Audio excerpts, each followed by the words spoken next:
크렘린이 발칵 뒤집혔습니다. 이경 5천조 원. 러시아 국가 예산 20년치가 넘는 해저 자원을 한국이 독점하게 됐습니다. 자원 대국 러시아가 35년간 잠든 사이 자원 한 방울 없는 작은 나라가 바다 민미래를 선점한 겁니다. 미국도 손 내밀었고 중국도 줄 서 있었습니다. 그리고 푸틴의 입에서 믿기 힘든 한마디가 터져 나왔습니다. 한국의 협력을 요청해라.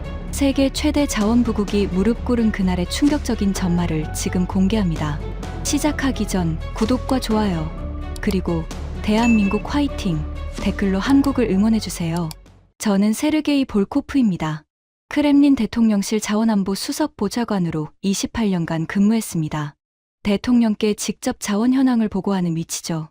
이 이야기는 제가 얼마나 오만했는지, 그리고 한국이라는 나라를 얼마나 몰랐는지에 대한 고백입니다. 모든 건 석 달 전으로 거슬러 올라갑니다. 그날은 연례 자원안보 브리핑이 있는 날이었습니다. 저는 평소처럼 자신감에 차 있었어요. 아니, 솔직히 말하면 자만에 가까웠죠. 크렘린 대통령실 브리핑룸. 창밖으로 모스크바의 스카이라인이 보였습니다. 저는 프레젠테이션 자료를 펼치며 입을 열었습니다. 대통령 각하, 올해도 러시아의 자원 현황은 매우 안정적입니다. 화면에 지도가 떴습니다. 시베리아부터 북극해까지 거대한 러시아 영토가 붉은색으로 빛나고 있었어요. 현재 러시아는 전 세계 천연가스의 24%, 석유의 12%를 보유하고 있습니다. 히토류 매장량은 세계 4위, 니켈은 3위입니다. 저는 자료를 넘기며 계속했습니다. 시베리아 동부 신규 가스전 개발이 순조롭습니다. 향후 30년간 유럽과 중국에 안정적으로 공급할 수 있는 물량이죠. 북극해 대륙풍 석유 탐사도 예정대로 진행 중입니다. 대통령께서 고개를 끄덕이셨습니다. 저는 속으로 안도했어요. 매년 하는 보고지만 긴장되는 건 어쩔 수 없었거든요. 볼코프. 대통령께서 입을 여셨습니다. 저는 자세를 바로잡았습니다. 심해 자원은 어떤가? 예상치 못한 질문이었습니다. 저는 잠시 머뭇거렸어요. 심해 자원 말씀이십니까? 그렇네. 바다 밑에 있다는 광물들. 최근 국제 뉴스에서 몇 번 봤는데 저는 준비된 답변이 없었습니다. 솔직히 심해 채굴은 제 관심 밖이었거든요. 하지만 대통령 앞에서 모른다고 할 수는 없었습니다. 심해 광물은 주로 망간 단괴라고 불리는 것들입니다. 태평양 깊은 바다의 분포에 있죠. 코발트, 니켈, 망간, 구리 등이 포함되어 있습니다. 매장량은 정확한 수치는 파악 중입니다만 상당한 규모로 알려져 있습니다. 대통령께서 저를 바라보셨습니다. 그 눈빛에서 뭔가 더 원한다는 걸 느꼈어요. 저는 솔직하게 말씀드렸습니다. 각하, 솔직히 말씀드리면 심해 채굴은 비용 대비 효율이 매우 낮습니다. 수심 6,000m 이상에서 작업해야 하는데 기술적 난이도가 극도로 높습니다. 현재로선 경제성이 없다고 봐야 합니다. 저는 확신에 차서 덧붙였습니다. 무엇보다 러시아는 육지에 충분한 자원이 있습니다. 굳이 바다 밑까지 갈 필요가 없습니다. 우리는 세계 최대의 자원 부국입니다. 대통령께서 잠시 생각에 잠기시더니 말씀하셨습니다. 그래, 자네 말이 맞겠지. 우리에겐 시베리아가 있으니까. 저는 안도의 한숨을 삼켰습니다. 브리핑은 무사히 끝났어요. 회의실을 나서며 저는 생각했습니다. 심해 채굴이라니, 그건 자원이 없는 나라들이나 고민할 문제라고요. 러시아는 다릅니다. 우리는 땅만 파도 석유가 나오고 가스가 솟아오르는 나라입니다. 바다 밑 6,000m까지 내려갈 이유가 없었어요. 그때까지만 해도 저는 확신했습니다. 러시아의 자원 패권은 영원할 거라고요. 하지만 운명은 이미 다른 방향으로 흘러가고 있었습니다. 2주가 지났습니다. 평범한 오후였어요. 저는 집무실에서 북극해 개발 보고서를 검토하고 있었습니다. 그때 비서가 문을 두드렸습니다. 보좌관님, 국제정보국에서 긴급 보고 요청이 왔습니다. 긴급 보고? 저는 고개를 갸웃했습니다. 자원안보 관련 긴급 상황이라면 제가 먼저 알았어야 했거든요. 무슨 내용인가? 태평양 해역 관련이라고만 했습니다. 올가 소로키나 분석관이 직접 보고 드리고 싶다고요. 올가 소로키나, 국제정보국에서 아시아 태평양 지역을 담당하는 분석관이었습니다. 젊지만 유능하다는 평가를 받는 인물이었죠. 들어오라고 해. 잠시 후 올가가 서류 뭉치를 들고 들어왔습니다. 표정이 심상치 않았어요. 보좌관님, 보고 드릴 사안이 있습니다. 안게, 무슨 일인가? 올가가 자리에 앉으며 서류를 펼쳤습니다. 태평양 공해상에서 이상 동향이 포착됐습니다. 클라리온 클리퍼턴 해역입니다. 클라리온 뭐라고? 클라리온 클리퍼턴 해역입니다. 줄여서 CCG라고 부릅니다. 하와이와 멕시코 사이 태평양 한복판이죠. 저는 고개를 끄덕였습니다. 들어본 적은 있었어요. 심해 광물이 많다는 곳이었죠. 그래서 무슨 동향인가? 올가가 위성사진 한 장을 꺼냈습니다. 한국 선박들이 이 해역에서 활동 중입니다. 한국. 저는 눈을 깜빡였습니다. 잘못 들은 줄 알았어요. 한국이라고 했나? 네, 대한민국입니다. 저는 피식 웃음이 나왔습니다. 한국. 자원이라곤 한 방울도 없는 나라가 태평양 한복판에서 뭘 하고 있다는 건가? 올가가 사진을 가리켰습니다. 위성으로 포착한 영상입니다. 대형 선박 4척이 이 해역에 머물고 있습니다. 최소 3개월 이상 활동한 것으로 추정됩니다. 저는 사진을 들여다봤습니다. 확실히 선박 몇 척이 보이긴 했어요. 하지만 그게 뭐 대수인가 싶었습니다. 탐사선이겠지. 과학 연구 목적으로 돌아다니는 거 아닌가? 처음엔 저희도 그렇게 생각했습니다. 올가의 목소리가 낮아졌습니다. 그런데 선박 규모가 일반 탐사선과 다릅니다. 크기가 축구장 2개 정도 됩니다. 구조도 특이하고요. 저는 여전히 대수롭지 않게 생각했습니다. 한국이 해양 연구에 투자하는 건 알고 있네. 하지만 그게 우리와 무슨 상관인가? 저 먼 태평양에서 한국이 뭘 하든 러시아에 영향 줄 일은 없어. 올가가 잠시 망설이더니 말했습니다. 보좌관님, 한 가지 더 있습니다. 뭔가? 한국은 이 해역에 광구 탐사권을 가지고 있습니다. 국제해저기구로부터 정식 허가를 받은 거죠. 광구? 저는 의아했습니다. 광구라는 건 채굴 목적으로 받는 거니까요. 설마 채굴을 하겠다는 건 아니겠지? 아직 확인되지 않았습니다. 다만, 올가가 말끝을 흐렸습니다. 다만, 정보가 더 필요합니다. 한국 해양 관련 기관들의 동향을 추적 중인데 뭔가 평소와 다릅니다. 저는 손을 내저었습니다. 올가, 자네 능력은 인정하네. 하지만 이건 과민 반응 아닌가? 한국은 작은 나라야. 땅덩어리가 우리 시베리아의 몇백 분의 1도 안 돼. 저는 단호하게 말했습니다. 심해 채굴은 기술력과 자본이 어마어마하게 필요한 분야야. 미국이나 중국도 제대로 못하고 있어. 한국이 뭘 할 수 있겠나? 올가가 입술을 깨물었습니다. 보좌관님, 그래도 계속 추적해도 될까요? 저는 잠시 생각하다가 대답했습니다. 그래, 자네가 그렇게 신경 쓰인다면 계속 지켜보게. 하지만 대통령께 보고할 수준은 아니야. 시간 낭비하지 말고 중요한 일에 집중하게. 알겠습니다. 올가가 서류를 챙겨나갔습니다. 문이 닫히는 소리가 들렸어요. 저는 창밖을 바라봤습니다. 모스크바의 하늘은 회색빛이었습니다. 한국이라니. 저는 코웃음을 쳤습니다. 한국에 대해 아는 건 많지 않았어요. 삼성이라는 기업이 있고 K-팝이라는 음악이 인기라는 정도? 아, 북한과 대치 중이라는 것도 알고 있었죠. 하지만 자원 분야에서 한국은 제 레이더에 없는 나라였습니다. 석유도 없고 가스도 없고 광물도 없는 나라. 모든 에너지를 수입에 의존하는 나라. 그런 나라가 심해 채굴을 한다고? 저는 고개를 저었습니다. 불가능한 일이라고 확신했어요. 그날 밤, 저는 아무 걱정 없이 잠들었습니다. 하지만 한 달 후, 저는 그 확신을 완전히 버려야 했습니다. 한 달이 흘렀습니다.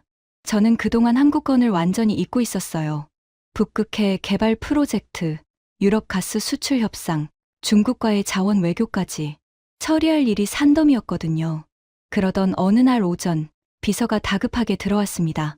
보좌관님, 올가 분석관이 급히 뵙자고 합니다. 긴급이라고요. 또 한국 건인가? 네, 그런 것 같습니다. 저는 한숨을 쉬었습니다. 올가의 집요함은 알아줘야 했지만 솔직히 귀찮았어요. 들어오라고 해. 올가가 들어왔습니다. 지난번과 달리 얼굴이 창백했어요. 손에 들린 서류가 바들바들 떨리고 있었습니다. 보좌관님, 앉으셔야 할 것 같습니다. 뭔가? 한국 관련 분석이 끝났습니다. 이건 보좌관님께서 직접 보셔야 합니다. 올가의 목소리가 갈라졌습니다. 저는 그제야 뭔가 심상치 않다는 걸 느꼈어요. 보여줘. 올가가 대형 모니터에 자료를 띄웠습니다. 위성사진과 분석 데이터가 화면을 가득 채웠습니다. 한 달간 추적한 결과입니다. 화면에 태평양 지도가 떴습니다. 세 개의 구역이 파란색으로 표시되어 있었어요. 이 파란색 구역들이 한국이 확보한 광구입니다. 저는 눈을 가늘게 떴습니다. 면적이 어느 정도인가? 세 구역 합쳐서 약 12만 제곱킬로미터입니다. 12만. 저는 계산기를 두드렸습니다. 그리고 굳어버렸어요. 이게 남한 면적보다 크잖아. 네. 남한이 약 10만 제곱킬로미터입니다. 한국은 자기 나라보다 넓은 해저 영토를 확보한 셈이죠. 등골이 서늘해졌습니다. 이건 단순한 탐사가 아니었어요. 언제부터 이걸 준비한 거지? 올가가 다음 자료를 띄웠습니다. 저희가 역추적해봤습니다. 한국은 1990년대 중반부터 심해 탐사 기술을 개발해왔습니다. 공식적으로 첫 번째 광구를 신청한 건 2014년이지만 실질적인 준비는 그보다 20년 전부터였습니다. 20년 전이라고? 네.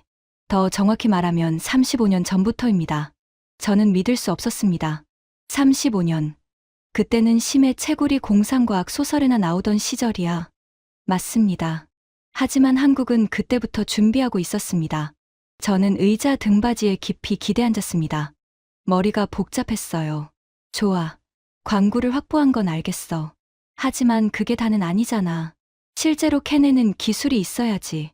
올가의 표정이 더 어두워졌습니다. 그게 문제입니다. 보좌관님. 다음 화면이 떴습니다. 거대한 선박의 사진이었어요. 이게 뭔가? 한국이 자체 개발한 심해 채굴선입니다. 사진 속 선박은 상상 이상이었습니다. 20층 건물 높이에 축구장 2개를 합친 크기. 선체의 태극기가 선명하게 보였어요. 이 배의 성능을 분석해봤습니다. 올가가 데이터를 읽었습니다. 최대 작업 수심 7,000m, 일일 채굴량 3,500톤. 해저 지형을 실시간 분석하면서 선택적으로 채굴하는 자동화 시스템 탑재. 저는 숫자가 잘 와닿지 않았습니다. 그게 어느 정도인 건가? 비교 대상이 있나? 올가가 한숨을 쉬었습니다. 러시아 해양연구소에 확인해봤습니다. 현재 우리가 보유한 심해 작업 장비는 최대 수심 2,000m가 한계입니다. 채굴 능력은 사실상 없다고 봐야 합니다. 중국이 개발한 시험선이 하루 500톤입니다. 한국이 3,500톤이면 7배입니다. 한국 배 한 척이 중국 배 7척 몫을 합니다. 저는 말문이 막혔습니다. 침묵이 흘렀습니다. 모니터의 불빛만이 어두운 방을 비추고 있었어요. 올가. 네, 보좌관님. 이 광구의 매장 가치는 얼마나 되나? 올가가 마지막 자료를 띄웠습니다. 숫자가 화면에 떴어요. 저는 눈을 의심했습니다. 이경 5천조 원? 보수적 추정치입니다. 실제로는 더 높을 수 있습니다. 이경 5천조 원. 저는 이 숫자를 러시아 국가 예산과 비교해봤습니다. 러시아 연간 예산이 약 130조 원. 이경 5천조 원이면 200년치에 가까웠어요. 손이 떨렸습니다. 이게 다 한국 거라고? 국제해저기구에서 정식으로 탐사 및 채굴 허가를 받은 구역입니다. 합법적으로 한국이 독점적 권리를 가지고 있습니다. 저는 자리에서 벌떡 일어났습니다. 창가로 걸어갔어요. 모스크바 시내가 내려다 보였습니다. 하지만 아무것도 눈에 들어오지 않았습니다. 우리가 이걸 몰랐다고? 심해 채굴은 관심 밖이었으니까요. 러시아뿐 아니라 대부분의 강대국들이 마찬가지였습니다. 저는 이마를 짚었습니다. 두통이 밀려왔어요. 코발트, 니켈, 망간, 구리. 이게 다 뭐에 쓰이는 건가? 전기차 배터리, AI 반도체, 차세대 에너지 저장 시스템입니다. AI 시대의 핵심 광물이죠. 그럼 이걸 한국이 독점하면? 올가가 고개를 끄덕였습니다. 미래 산업의 원자재를 한국이 쥐게 되는 겁니다. 저는 한참을 말없이 서 있었습니다. 35년. 한국은 35년간 조용히 준비하고 있었습니다. 우리가 시베리아 가스전을 자랑할 때 그들은 바다 밑을 파고 있었어요. 우리가 북극 석유에 취해 있을 때 그들은 미래를 준비하고 있었습니다. 그런데 우리는 몰랐습니다. 아니, 관심조차 없었어요. 저는 돌아서서 올가에게 말했습니다. 상세 보고서를 올려라. 네, 내가 직접 검토하겠다. 그리고 대통령께 보고해야 할 수도 있어. 올가의 눈이 커졌습니다. 보좌관님, 지난번에는 시간 낭비라고 하셨는데 저는 쓴웃음을 지었습니다. 내가 틀렸어. 이건 시간 낭비가 아니야. 창밖을 바라봤습니다. 해가 지고 있었어요. 모스크바 하늘이 붉게 물들었습니다. 이건 아마도 우리가 놓친 30년에 대한 이야기일 거야. 그날 밤, 저는 잠을 이룰 수 없었습니다. 한국, 그 작은 나라가 도대체 뭘 준비하고 있었던 걸까요? 그리고 저는 곧 알게 됩니다. 이건 시작에 불과했다는 걸요. 진짜 충격은 이제부터였습니다. 다음 날 아침, 저는 크렘린 상황실에 긴급 회의를 소집했습니다. 참석자는 5명이었어요.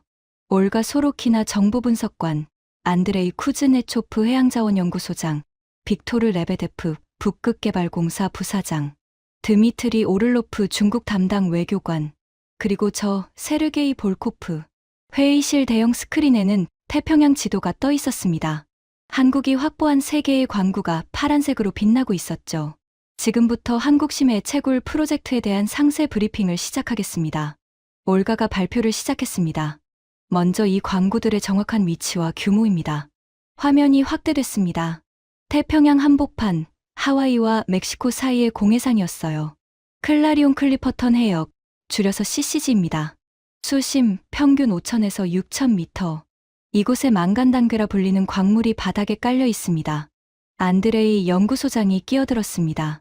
망간단괴는 주먹만 한 검은 돌덩이처럼 생겼습니다. 하지만 그 안에는 인류가 필요로 하는 거의 모든 광물이 들어 있어요. 코발트, 니켈, 망간, 구리, 히토류까지. 빅토르 부사장이 콧방귀를 뀌었습니다. 우리 북극에도 그런 광물 많지 않나?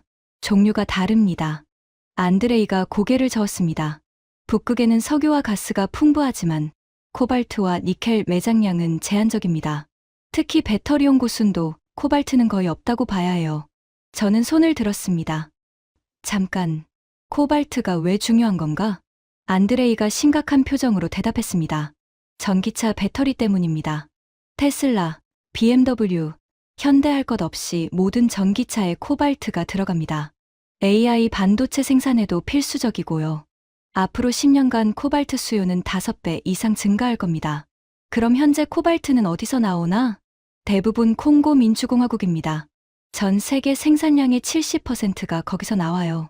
문제는 중국이 콩고 광산 대부분을 장악하고 있다는 겁니다. 드미트리 외교관이 고개를 끄덕였습니다.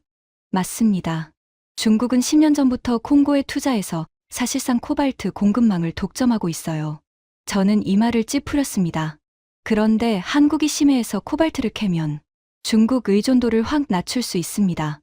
아니, 아예 새로운 공급망을 만들 수 있어요. 회의실이 조용해졌습니다.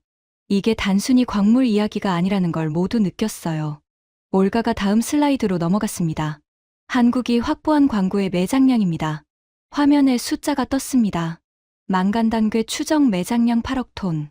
그 안에 포함된 코발트 약 4천만 톤, 니켈 약 5천만 톤, 망간 약 2억 톤, 구리 약 4천만 톤.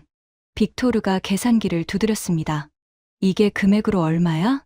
올가가 대답했습니다. 현재 시세로 환산하면 약 2경 5천조 원입니다. 회의실에 탄식이 터져나왔습니다. 2경 5천조? 빅토르가 벌떡 일어났습니다. 그게 얼마나 큰 돈인지 알아? 러시아 GDP가 연간 2천조 원이야. 저건 우리나라 100년치 GDP보다 많다고. 저는 손으로 빅토르를 진정시켰습니다. 안깨, 아직 이야기 안 끝났어. 빅토르가 투덜거리며 앉았습니다. 하지만 그의 얼굴은 벌겋게 달아올라 있었어요. 저는 올가에게 물었습니다. 이 숫자가 확실한 건가? 보수적 추정치입니다. 실제로는 더 많을 수 있어요. 한국해양과학기술원의 공식 발표 자료와 국제해적이고 보고서를 교차 검증했습니다. 드미트리가 조심스럽게 질문했습니다. 그런데 한국이 광구를 확보한 건 알겠는데 실제로 캐낼 수 있는 겁니까? 수심이 6,000m라면서요. 올가가 고개를 끄덕였습니다. 그게 다음 내용입니다. 화면이 바뀌었습니다. 거대한 선박의 사진이 떴어요. 이건 뭔가? 안드레이가 몸을 앞으로 숙였습니다. 한국이 자체 개발한 심해 채굴선입니다. 이 배의 성능을 보시면 그가 말을 멈췄습니다. 마치 믿기 어렵다는 듯이요. 어서 말해보게. 최대 작업 수심 7,000m, 일일 채굴량 3,500톤, 자동화된 해저 로봇 시스템이 탑재되어 있어서 해저 지형을 실시간으로 분석하면서 선택적으로 채굴합니다. 회의실이 다시 조용해졌습니다. 저는 천천히 물었습니다. 우리 러시아는 어느 정도 수준인가? 안드레이가 한숨을 쉬었습니다. 솔직히 말씀드리겠습니다. 현재 러시아가 보유한 심해 작업 장비는 최대 수심 2000m가 한계입니다. 그것도 탐사용이지 채굴용이 아닙니다. 채굴 능력은 사실상 없습니다. 침묵이 흘렀습니다. 무거운 공기가 회의실을 짓눌렀어요. 빅토르가 낮은 목소리로 물었습니다. 중국은? 올가가 대답했습니다. 중국이 개발한 시험 채굴선이 하루 500톤 수준입니다. 한국이 3,500톤이면 7배 차이입니다. 빅토르의 얼굴이 굳어졌습니다. 저는 창밖을 바라봤습니다. 크렘린의 붉은 벽이 아침 햇살에 빛나고 있었어요. 하지만 그 웅장함이 갑자기 초라하게 느껴졌습니다. 한국이 이걸 언제부터 준비한 거지? 올가가 마지막 슬라이드를 띄웠습니다. 1990년대 초반부터입니다. 공식적으로는 1994년에 심해저 광물 탐사 프로젝트가 시작됐어요. 지금까지 약 35년입니다. 35년. 저는 속으로 계산했습니다. 35년 전이면 소련이 무너지던 시절이었어요. 우리가 혼란 속에서 허우적거릴 때 한국은 바다 민비례를 준비하고 있었던 겁니다. 왜 우리는 이걸 몰랐지? 제 목소리가 회의실에 울렸습니다. 아무도 대답하지 않았어요. 사실 답은 알고 있었습니다. 우리는 관심이 없었던 거죠. 러시아는 땅만 파면 석유가 나오고 가스가 솟아오르는 나라였으니까요.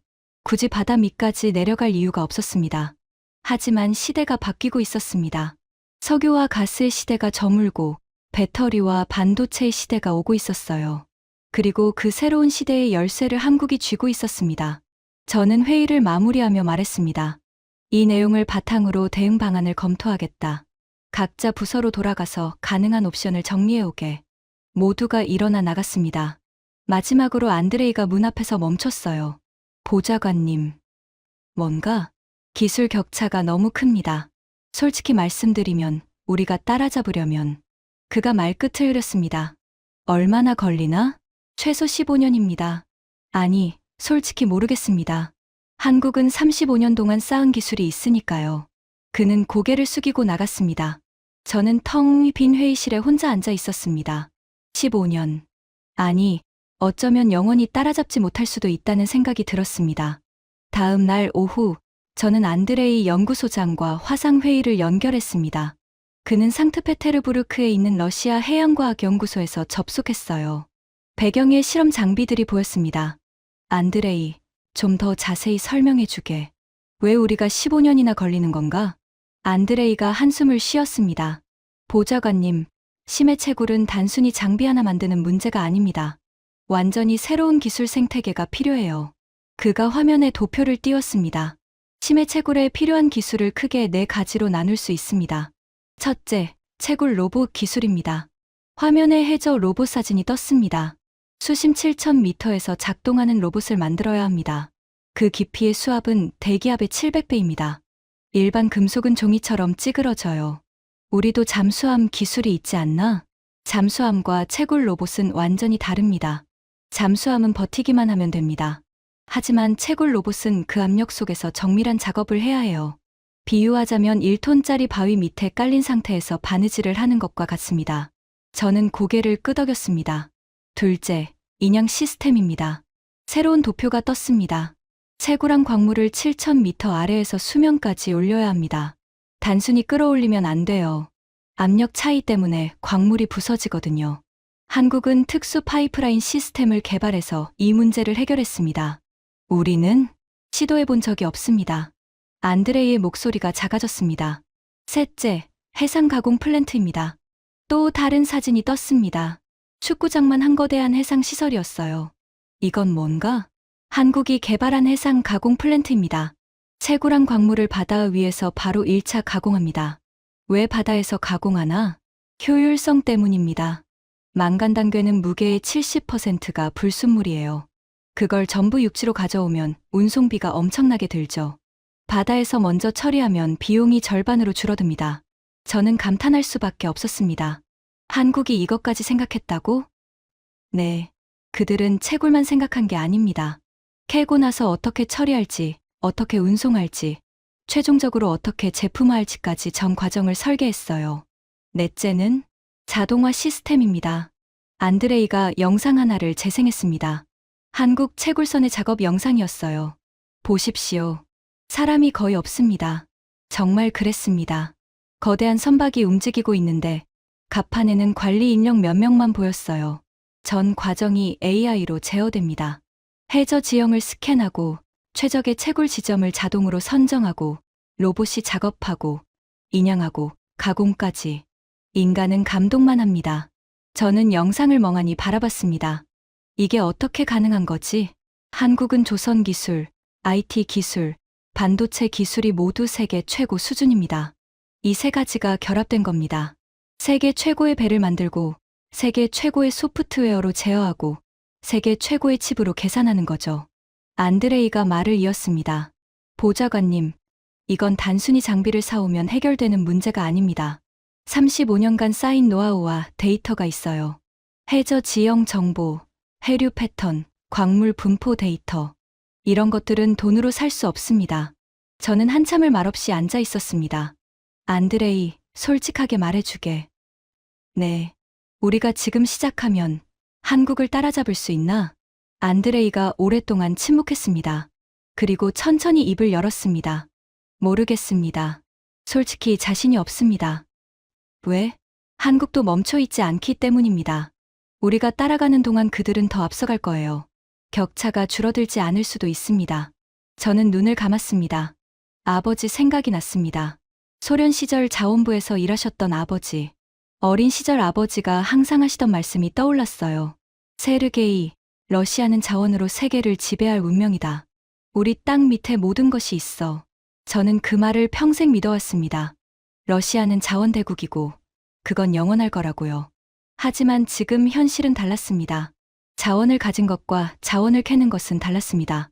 그리고 미래의 자원은 우리 땅 밑이 아니라 바다 밑에 있었어요. 안드레이. 네, 보좌관님. 그래도 방법을 찾아야 해. 포기할 수는 없잖아. 안드레이가 잠시 생각하더니 대답했습니다. 한 가지 방법이 있긴 합니다. 뭔가? 직접 해보는 겁니다. 우리 북극해에 시험 광구가 있습니다. 규모는 작지만 비슷한 조건이에요. 거기서 시험 채굴을 해보면 최소한 우리 수준이 어느 정도인지 알 수 있습니다. 저는 고개를 끄덕였습니다. 좋아. 그 방향으로 검토해보겠네. 화상회의를 끝내고 저는 창밖을 바라봤습니다. 러시아도 할 수 있다. 저는 스스로에게 말했습니다. 우리가 왜 못하겠어. 우주에 사람을 보낸 나라인데, 북극에서 석유를 뽑아내는 나라인데, 그때는 아직 희망이 있었습니다. 하지만 그 희망은 오래가지 못했어요. 3일 후 긴급회의가 다시 소집됐습니다. 이번에는 빅토르 레베데프 북극개발공사 부사장이 발표를 맡았어요. 보좌관님, 북극해 시험 채굴 프로젝트 계획서입니다. 빅토르가 자신감 넘치는 표정으로 자료를 펼쳤습니다. 콜라반도 인근 바렌츠에 시험 광구가 있습니다. 수심 약 3,000m, 면적 5,000제곱킬로미터. 규모는 작지만 망간 단계가 확인된 지역입니다. 저는 고개를 끄덕였습니다. 장비는 어떻게 할 건가? 노르웨이에서 심해 작업 장비를 임대하기로 했습니다. 완벽하진 않지만 수심 3,000m까지는 작업 가능합니다. 이 인력은 우리 해양연구소 인력과 북극개발공사 기술팀을 투입합니다. 필요하면 해외 전문가도 영입할 계획입니다. 빅토르가 주먹을 불끈 쥐었습니다. 보좌관님, 우리도 할 수 있습니다. 한국이 했으면 러시아도 할 수 있어요. 우리가 언제 기술에서 뒤처졌습니까? 그의 열정에 저도 고무됐습니다. 좋아. 대통령께 보고하고 승인받겠네. 예산은 얼마나 필요한가? 초기 투자 약 2조 루블입니다. 알겠네. 최대한 빨리 진행하게. 2주 후 프로젝트가 승인됐습니다. 대통령께서 직접 전화를 주셨어요. 볼코프, 심해 채굴 시험 프로젝트 승인한다. 실패해도 좋으니 일단 해봐라. 우리가 어느 수준인지 알아야 대책을 세우지. 알겠습니다, 카카. 프로젝트가 시작됐습니다. 노르웨이에서 장비가 도착하고 기술팀이 구성되고 지원 선박들이 북극해로 출발했어요. 저도 현장을 방문했습니다. 무르만스크 항구에서 출발한 지원선을 타고 바렌츠해까지 이틀이 걸렸어요. 얼음이 둥둥 떠다니는 차가운 바다, 한복판에 우리 시험 시추선이 떠 있었습니다. 보좌관님, 환영합니다. 현장 책임자인 유리 소콜로프가 저를 맞았습니다. 상황이 어떤가? 장비 세팅은 끝났습니다. 내일 새벽에 첫 번째 시험 채굴을 시작합니다. 저는 갑판을 둘러봤습니다. 노르웨이에서 빌려온 장비들이 놓여 있었어요. 한국 채굴선 사진에서 봤던 것들과는 확실히 달랐습니다. 이 장비들로 충분한가? 최선을 다하겠습니다. 유리의 대답이 자신 없게 들렸지만 저는 애써 긍정적으로 생각했습니다. 다음 날 새벽, 시험 채굴이 시작됐습니다. 저는 선교에서 모니터를 지켜봤습니다. 채굴 로봇이 바닷속으로 내려가는 모습이 화면에 떴어요. 수심 500m 통과, 수심 1000m 통과, 수심 1500m 통과. 순조로웠습니다. 저는 조금씩 안도했어요. 수심 2000m 통과, 수심 2500m. 그때 경보음이 울렸습니다. 삐빅 삐빅 삐빅. 뭔가? 유리가 얼굴이 창백해졌습니다. 로봇 1호기의 이상 신호입니다. 수압 센서에 문제가 생겼습니다. 멈추고 있습니다. 우리는 로봇을 회수했습니다.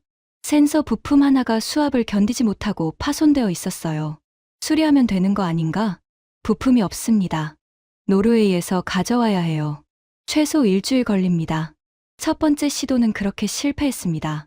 일주일 후 부품을 교체하고 다시 시작했습니다.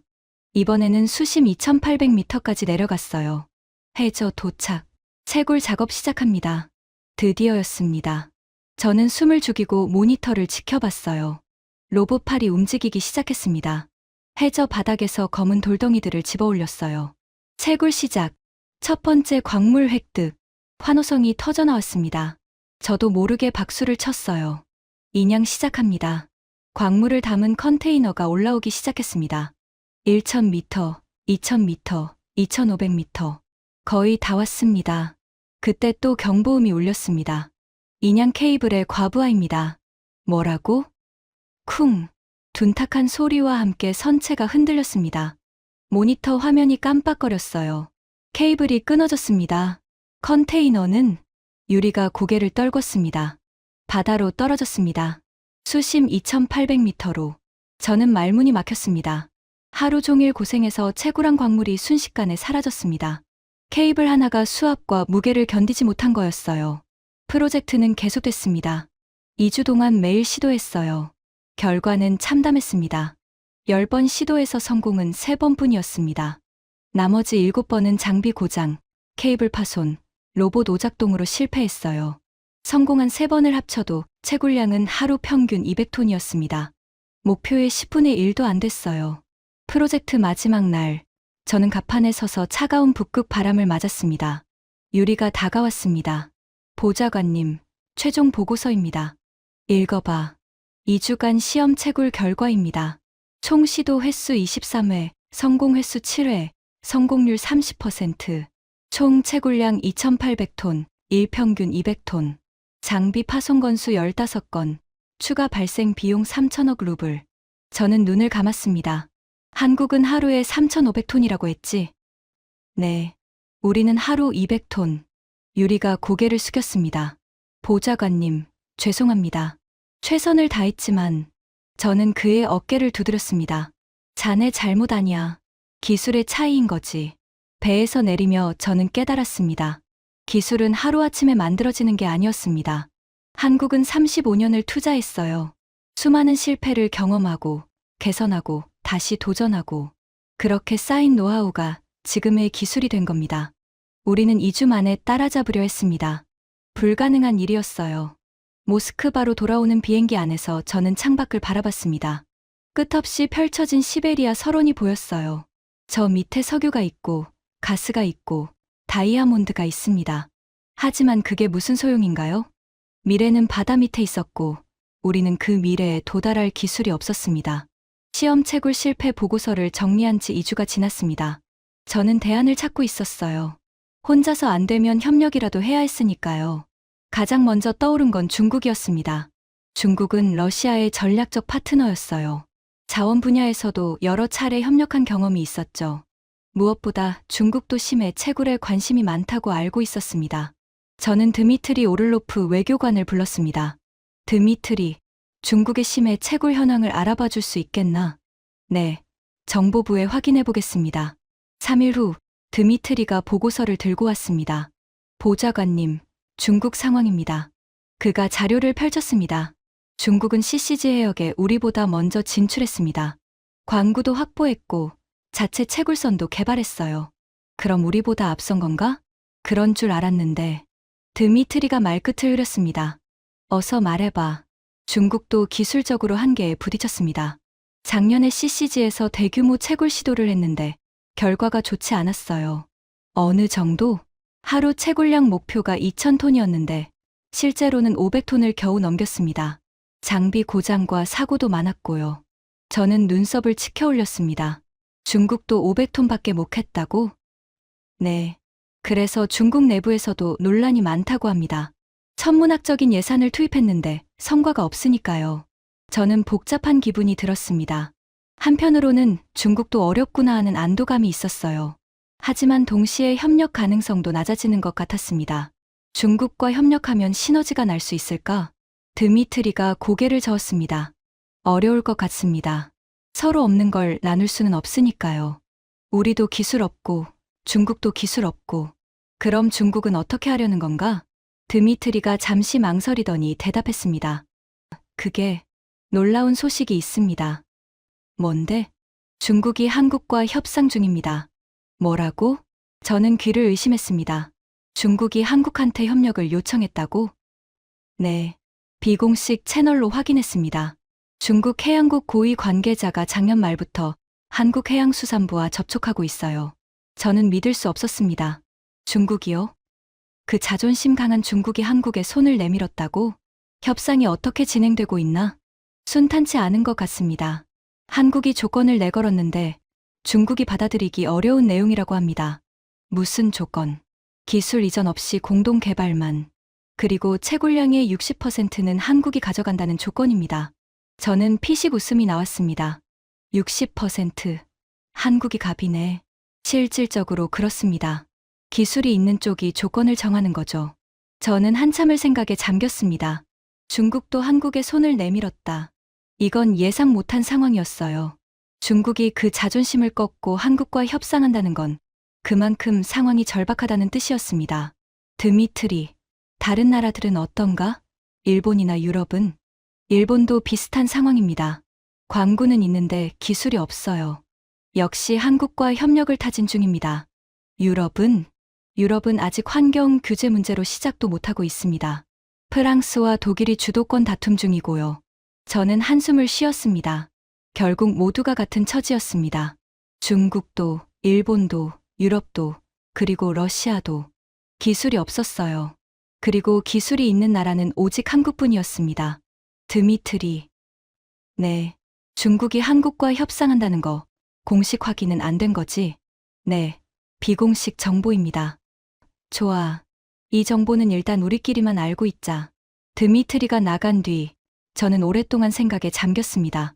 중국도 한국에 줄을 서고 있다. 이건 충격이었어요. 세계 2위 경제 대국인 중국이, 인구 14억의 중국이 한국의 협력을 요청하고 있다니. 그리고 더 충격적인 건 한국의 태도였습니다. 그들은 을이 아니었어요. 조건을 내걸고 협상을 주도하고 있었습니다. 기술이 있으면 이렇게 되는 거구나. 저는 뼈저리게 느꼈습니다. 일주일 후 더 놀라운 소식이 들려왔습니다. 올가가 긴급 보고를 들고 왔어요. 보좌관님, 미국 동향입니다. 그녀의 얼굴이 심각했습니다. 저는 불길한 예감이 들었어요. 무슨 일인가? 미국이 한국과 협정을 맺었습니다. 협정? 무슨 협정? 올가가 문서를 내밀었습니다. 전략적 해양자원 협력 협정입니다. 어제 워싱턴에서 서명했어요. 저는 문서를 훑어봤습니다. 눈이 휘둥그레졌어요.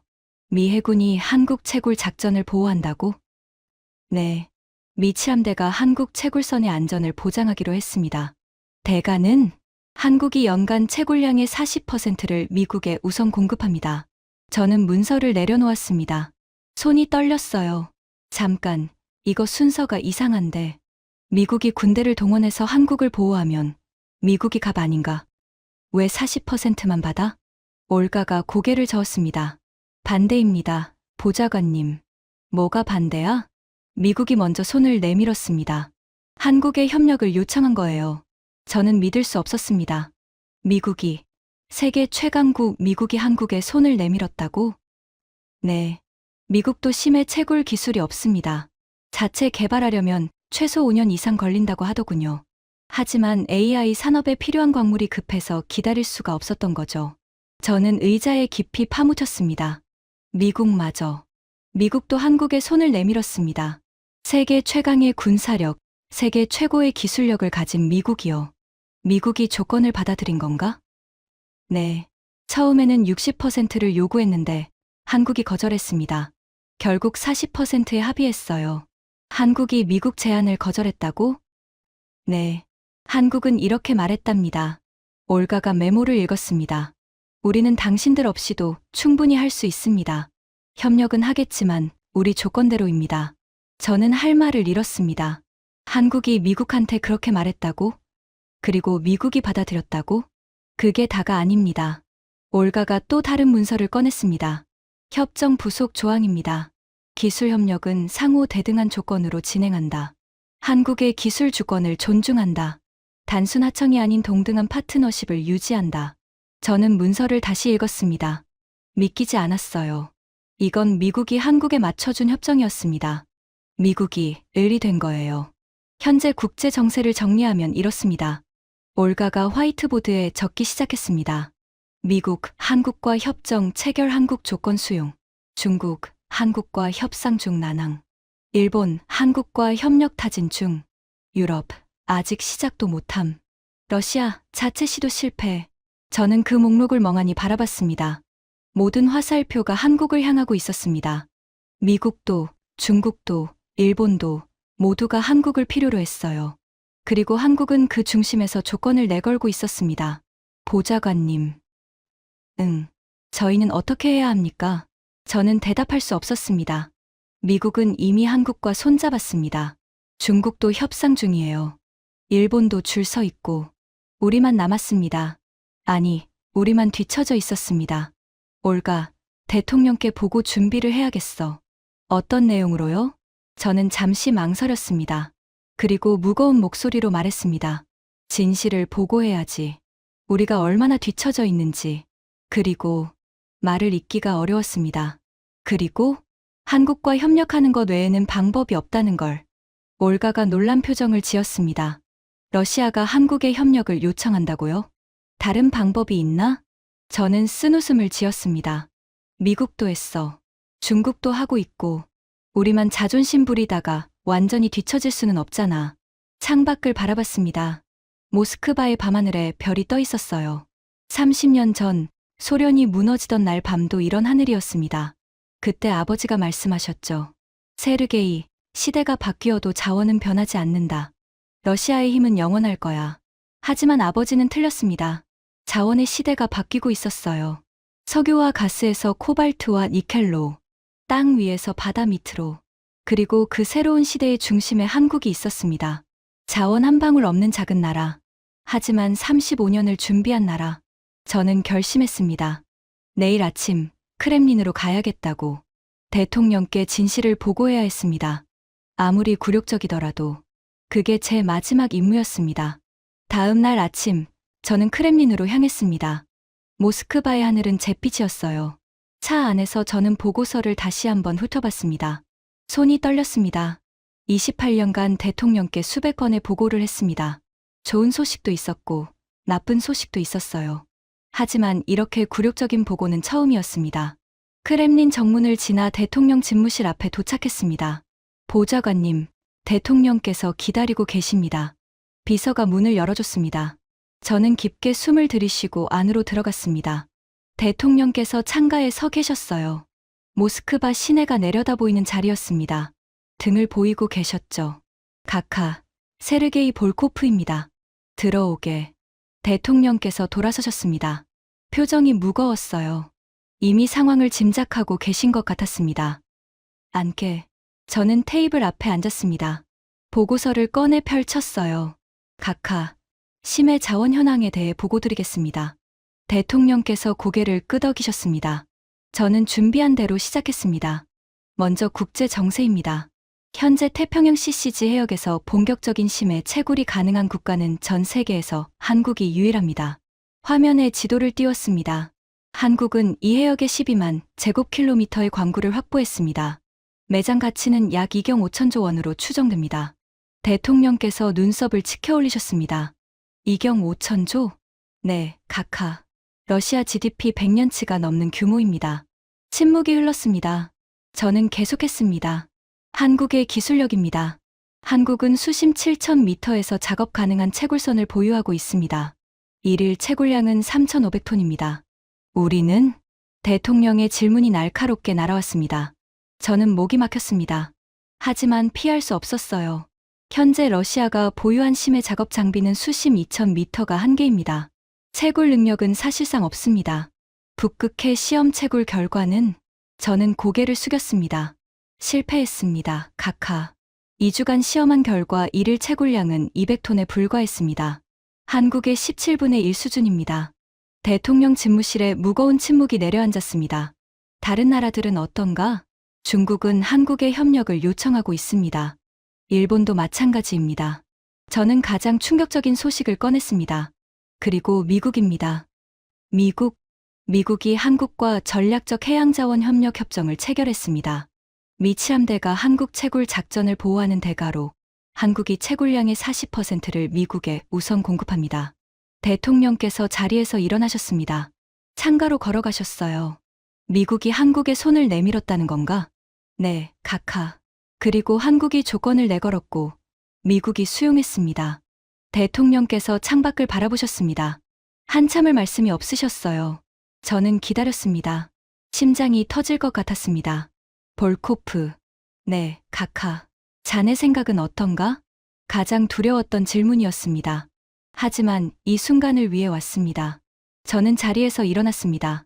각하, 솔직히 말씀드리겠습니다. 목소리가 떨렸습니다. 하지만 멈출 수 없었어요. 우리가 30년간 자원 대국이라 자만하는 동안 한국은 바다 밑을 준비했습니다. 대통령께서 천천히 돌아서셨습니다. 우리는 시베리아와 북극만 바라봤습니다. 땅 위에 있는 것만 생각했어요. 하지만 미래의 자원은 바다 밑에 있었습니다. 저는 숨을 깊게 들이쉬었습니다. 지금 우리가 할 수 있는 건 말이 나오지 않았습니다. 목구멍에서 멈췄어요. 말해보게. 대통령의 목소리가 낮았습니다.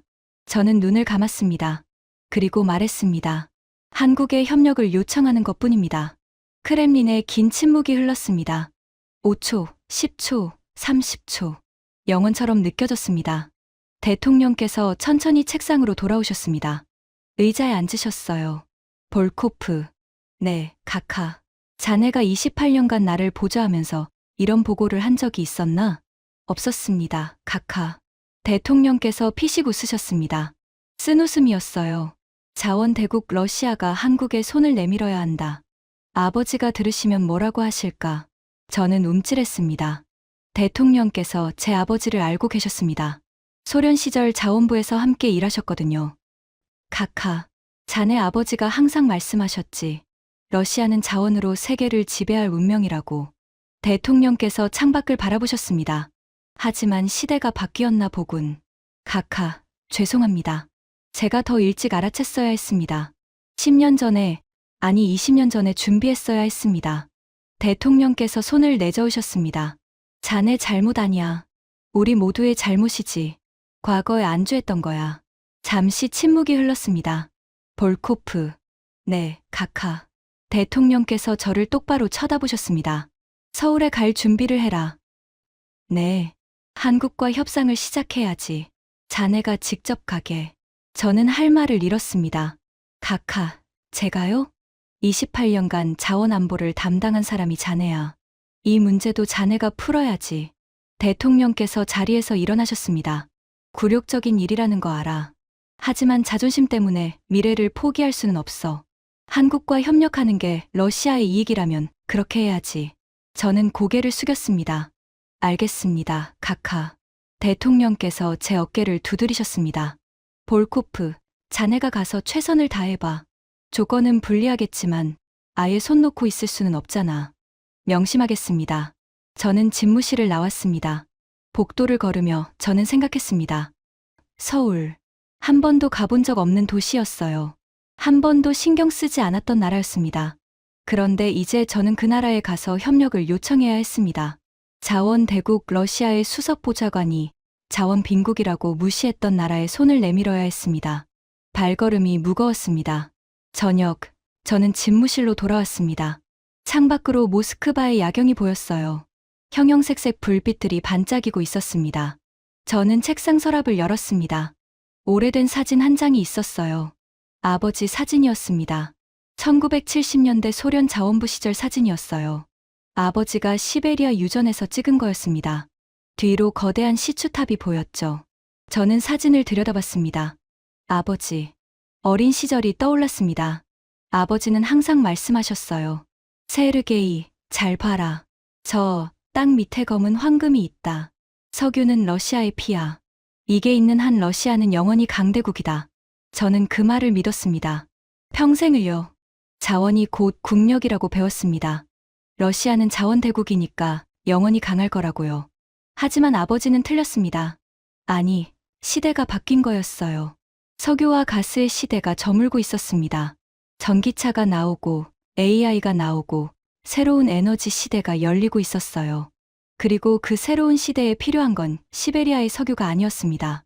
바다 밑 7,000m에 있는 코발트와 니켈이었어요. 저는 사진을 내려놓았습니다. 아버지, 죄송합니다. 제가 시대를 못 읽었어요. 창밖을 바라봤습니다. 별이 하나 떠 있었어요. 35년 전, 한국은 무엇을 보고 있었을까요? 그때 한국은 IMF 위기 직전이었습니다. 경제가 어렵고 자원도 없고 땅덩어리도 작은 나라였어요. 하지만 그들은 바다를 봤습니다. 언젠가 육지의 자원이 고갈될 거라고 생각했어요. 그때를 대비해야 한다고 판단했습니다. 그래서 준비했습니다. 35년간 조용히, 꾸준히, 아무도 관심 없을 때 기술을 개발했습니다. 비웃음을 받으면서도 연구를 계속했어요. 돈이 없으면 허리띠를 졸라매고 투자했습니다. 그리고 35년이 지난 지금, 그들은 바다의 주인이 되어 있었습니다. 미국이 손을 내밀고, 중국이 줄을 서고, 일본이 협력을 구걸하고 있었어요. 그리고 러시아마저. 저는 책상에 앉았습니다. 서울행 비행기 티켓을 예약해야 했어요. 하지만 그 전에 해야 할 일이 있었습니다. 이 모든 것을 기록으로 남겨야 했습니다. 후대의 러시아 관료들이 같은 실수를 반복하지 않도록. 저는 컴퓨터를 켜고 타이핑을 시작했습니다. 대한민국. 저는 이 나라를 다시 보게 됐습니다. 자원 한 방울 없는 작은 나라. 북쪽으로는 적대국과 맞닿아 있고 바다 건너에는 과거의 침략자가 있는 나라. 그런 나라가 35년을 준비해서 세계를 뒤집었습니다. 미국도, 중국도, 러시아도 갖지 못한 기술을 그들은 가지고 있었어요. 왜일까요? 저는 오랫동안 생각했습니다. 한국에는 자원이 없었습니다. 그래서 기술을 개발해야 했어요. 선택의 여지가 없었습니다. 러시아는 달랐습니다. 자원이 넘쳤어요. 땅만 파면 석유가 나왔습니다. 굳이 새로운 기술을 개발할 필요가 없었어요. 그게 우리의 불행이었습니다. 풍요가 나태를 낳았습니다. 자원이 있으니까 안주했어요. 미래를 준비하지 않았습니다. 한국은 달랐습니다. 없으니까 만들어야 했어요. 부족하니까 노력해야 했습니다. 역설적이지만 자원이 없는 게 오히려 축복이었던 겁니다. 저는 깨달았습니다. 자원을 가진 나라가 강한 게 아니었어요. 자원을 캐는 기술을 가진 나라가 진짜 강국이었습니다. 땅 밑에 뭐가 있느냐가 중요한 게 아니었어요. 그걸 꺼낼 수 있느냐가 중요했습니다. 한국은 그걸 증명했습니다. 이경 5천조 원의 해저 자원. 그건 한국 땅 밑에 있던 게 아닙니다. 태평양 한복판 공해상에 있었어요. 누구나 가질 수 있는 자원이었습니다. 하지만 가져갈 수 있는 나라는 한국뿐이었어요. 왜냐하면 기술이 있으니까요. 35년간 준비한 기술이 있으니까요. 저는 타이핑을 마무리했습니다. 내일 아침이면 서울로 떠납니다. 어떤 협상이 기다리고 있을지 모릅니다. 조건이 불리할 거라는 건 알고 있어요. 하지만 가야 합니다. 미래를 위해서, 러시아의 미래를 위해서. 마지막으로 창밖을 바라봤습니다. 모스크바의 밤하늘에 별들이 빛나고 있었어요. 35년 전 한국의 어느 연구원도 이런 밤하늘을 봤겠죠. 그리고 바다를 상상했을 겁니다. 아무도 가지 않은 바다. 6,000m, 7,000m 깊은 곳에 잠들어 있는 보물. 그 연구원은 믿었을 겁니다. 언젠가 우리가 저걸 캐낼 수 있다고. 그리고 35년 뒤 그 꿈이 현실이 됐습니다. 저는 눈을 감았습니다. 우리도 할 수 있을까요? 35년 뒤 러시아도 새로운 미래를 준비할 수 있을까요? 모르겠습니다. 하지만 한 가지는 확실합니다. 오늘부터 시작해야 합니다. 늦었다고 생각할 때가 가장 빠른 때라고 하잖아요. 한국이 그걸 증명했습니다. 35년 전 아무도 믿지 않았을 때 시작했어요. 그리고 지금 세계의 중심에 서 있습니다. 저는 컴퓨터를 껐습니다. 내일 아침 서울로 떠납니다. 자원대국 러시아의 관료가 자원빈국 한국에 협력을 요청하러 갑니다. 굴욕적이지만 이게 현실입니다. 그리고 현실을 인정하는 것에서 변화가 시작됩니다. 한국이 가르쳐준 교훈입니다. 준비하는 자만이 미래를 갖는다. 지금까지 크렘린 수석 보좌관이 경험한 충격적인 이야기였습니다. 자원 없는 나라가 35년을 준비해서 자원대국을 무릎 꿇게 만들었습니다. 대한민국이 해낸 일입니다. 이 이야기가 자랑스러우셨다면 주변에 널리 공유해 주세요. 조용한 준비가 세상을 바꿉니다. 구독과 좋아요도 부탁드립니다. 지금까지 감동테라였습니다. 감사합니다.